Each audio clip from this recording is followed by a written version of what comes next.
E esse tema, né, sobre a salvação, eu vejo que é um tema pautado em muito achismo. Então eu acho que perde, eu acho que não perde, eu aprendi assim, mas posicionado na verdade. Eu gostaria de saber, biblicamente, a gente consegue confirmar que a salvação não se perde? Conseguimos confirmar que a salvação não se perde. Na Senhor, verdade, muito, né? A Bíblia amém. inteira tá para falar sobre que a salvação não se perde e a Bíblia ela vai dar os motivos pelo qual a salvação não se perde, né? Então nós podemos ler alguns textos, eu acredito que se faz necessário, Certeza. e eu gostaria de começar por Efésios 2. Efésios capítulo de número 2, o verso de número 8 e o verso de número 9. Amém. Você pode ler para a gente, William? Você tem aí? Tenho. Porque pela graça sois salvos, por meio da fé, e isso não vem de vós, é dom de Deus. Não vem das obras, para que ninguém se glorie, porque somos feitura sua, criados em Cristo Jesus para as boas obras, as quais Deus preparou para que andássemos nelas. Talvez um dos textos mais claros da palavra sobre a salvação, Efésios 2, 8, 9 e 10.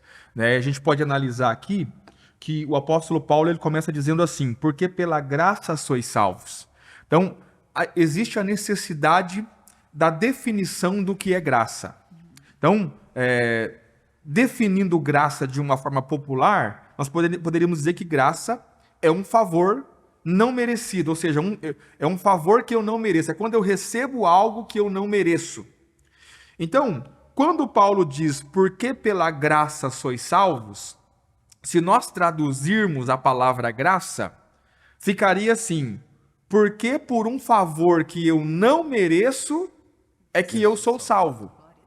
Então, poderíamos inverter e já colocar aqui um argumento, né? Ou podemos colocar aqui como é que eu posso usar a palavra? Uma qualificação para ser salvo, né? Então você precisa ter uma qualificação para ser salvo. Qual é a qualificação que você precisa para ser salvo? Não Não merecer. merecer. Não merecer. Glória a Deus. Então, por quê? Se a salvação é pela graça e a graça é um favor que eu não mereço, então só os que não merecem serão salvos. Forte. Perfeito. Glória a Deus. Então, já começamos que ninguém é salvo por merecimento, só é salvo quem não merece. É muito difícil as pessoas admitirem que não merecem. Porque elas vivem e elas acreditam que existe algo de bom nelas, que elas são boas, que elas são perfeitas, mas na verdade só é salvo se for pela graça, ou seja, só quem não merece é salvo. Aí ele continua dizendo assim, porque pela graça sois salvos por meio da Fé. fé. O que é a fé? A fé é o firme fundamento das coisas que se esperam e a prova, o fato daquilo que não se vê.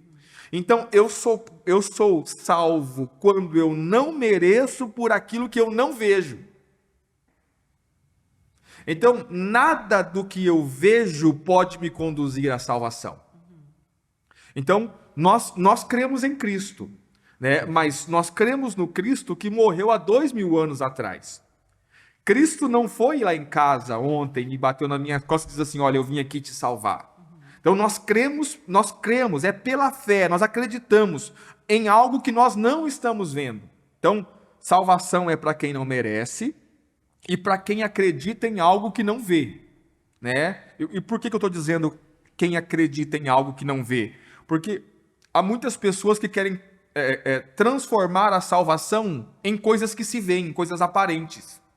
Então, se eu vejo que você colocou um terno, uma gravata e tem uma Bíblia debaixo... Não, esse aqui é salvo, porque olha só, eu estou vendo. Mas a salvação, ela provém da fé. Ela não provém da vestimenta.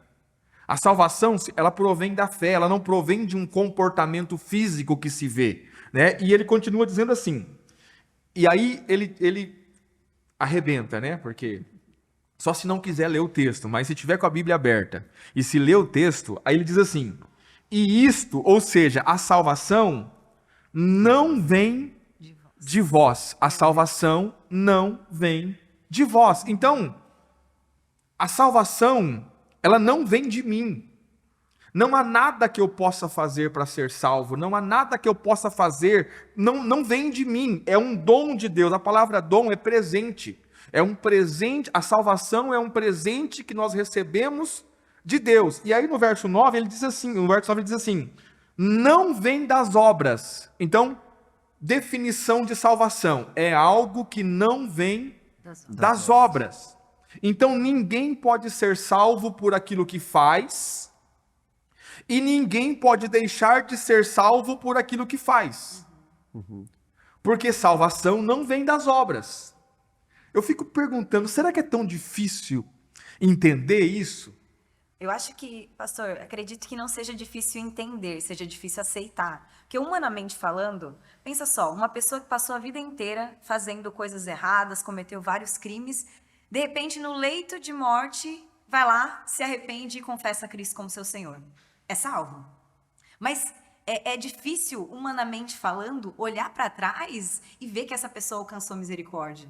Quando, na verdade, existem pessoas que fazem muitas coisas boas, mas não creem em Cristo e não são salvas. Então, acredito que não seja difícil entender, seja difícil aceitar. Porque é o que o Senhor falou, nós achamos que nós somos bons, né? Nós temos algo de bom ou nós merecemos algo. Mas o texto é muito claro. Também nós vivemos num mundo que todas as coisas são baseadas na meritocracia, né? Então, se eu faço, eu recebo. Se eu trabalho muito, eu cresço na empresa. Se eu me dedico muito... Então, nós vamos nos relacionar com Deus da forma que nós estamos acostumados a nos relacionar com homens. Só que a matemática de Deus, né, a economia de Deus é diferente da economia dos homens. Deus, ele nos dá a salvação, ele não quer que nós compremos ela. Né? Por isso que ele vai dizer ali no 9, que ela não vem pelas obras, para que ninguém se glorie. Ou seja, você não vai poder ter glória diante de Deus de dizer, eu conquistei minha salvação, porque ele te deu ela. Só que por nós termos esse pensamento, né, que já vem enraizado do mundo, nós queremos nos relacionar com Deus em base de meritocracia, só que isso nunca vai dar certo, né, pastor? Não vai. Vocês falando, eu me lembrei aqui, porque eu já vivi as duas fases, né? Eu me lembro a primeira vez que alguém falou para mim que a salvação era de graça e pela fé. Eu fiquei extremamente nervoso. E na verdade, nesse dia, nós chegamos... nós, um grupo de irmãos que tinha lá na igreja, nós cogitamos bater no pastor, bater literalmente mesmo, no pastor que estava falando. Nos deu uma ira tão grande, que se o nosso pastor, o pastor da igreja, se ele não tivesse apaziguado, e o que o pastor fez? Ele parou o culto no prédio da igreja, ele parou o culto, ele tirou a reunião do culto e levou para um salão, porque ele sabia que ia dar pancada. Nós estávamos extremamente irados. Por quê? Porque alguém veio dizer para a gente que salvação não era de graça e que salvação não se perdia e que não tinha nada a ver com a gente. Então, você falar para uma pessoa que está se esforçando o máximo para manter a salvação, que a salvação não depende dela, gera uma ira muito grande. Mas por que gera uma ira muito grande? Por causa da justiça própria. Sim. Esse é o ponto. Então, porque quando nós falamos aqui, e eu tenho certeza absoluta disso, e você que está ouvindo, se você for honesto, você vai concordar comigo. Quando nós falamos aqui que salvação não se perde, que salvação não vem das obras, o que a pessoa que acredita que a salvação se perde e que vem das obras está ouvindo lá é o seguinte: ele não está ouvindo assim, olha, salvação não se perde e não vem das obras. Ele está ouvindo assim, esse pastor está falando que a gente não tem que fazer obra. Entende? Sim. Então, esse pastor está falando que não importa o que eu faço, eu posso fazer o que eu quiser, que não tem problema. E deixa eu te dizer, tira a ira do seu coração. Eu não estou falando isso, eu não estou falando que nós não temos que fazer obra. Eu não estou falando que nós podemos nos comportar de qualquer maneira e que isso não importa para Deus. Não estou falando isso, e muito pelo contrário, eu penso, acredito e prego que você tem que se comportar da melhor forma possível, você tem que fazer o maior número de obras possível, mas nós não podemos colocar a obra e o comportamento como um pagamento para a salvação, porque se nós fizermos isso, nós não vamos estar posicionados na verdade. O Evangelho é muito claro em dizer que a salvação não vem das obras. E o Paulo ainda dá um motivo, que ele diz assim no verso 9: não vem das obras para que ninguém se glorie. Então, eu não posso me gloriar por ter sido salvo, porque não fui eu que me salvei. Então, o que é comum acontecer? Você vai ouvir os testemunhos nas igrejas e alguém diz: olha, eu fui salvo porque eu deixei de beber. Eu era um cachaceiro, mas agora eu sou salvo porque eu deixei. Na verdade, a pessoa está se gloriando. Sim. E por que ela está se gloriando? Porque ela acredita que a salvação é a obra dela.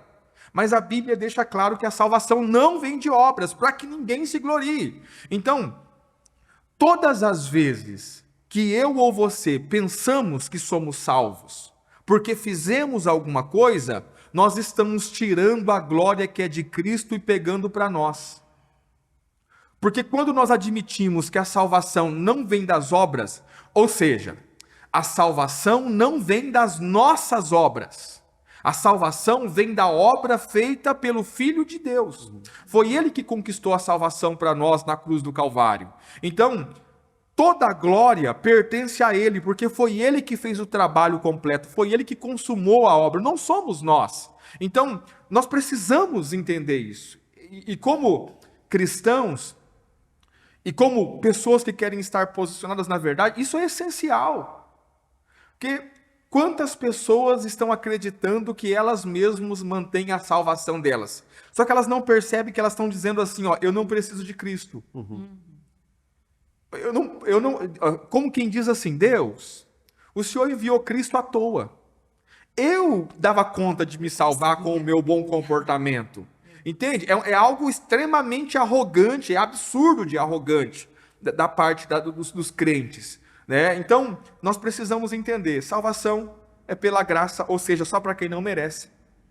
Salvação é pela fé, não é por nada visível. Salvação não vem de nós, não tem nada que possamos. Você não foi salvo porque você deixou de frequentar a discoteca, né? A discoteca é antiga, é do meu tempo a discoteca, né?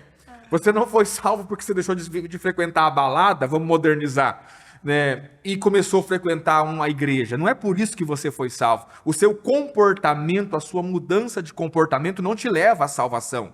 Você foi salvo porque Cristo Jesus morreu na cruz do Calvário, pagando o preço pelos seus pecados. E só isso te garante a salvação. Então, você precisa se comportar bem? Precisa, não para ser salvo. Você precisa fazer obras? Precisa, não para ser salvo. Porque a salvação é uma obra, é um presente de Deus. Ou seja, é um dom de Deus dado aos homens, né? Glória a Deus.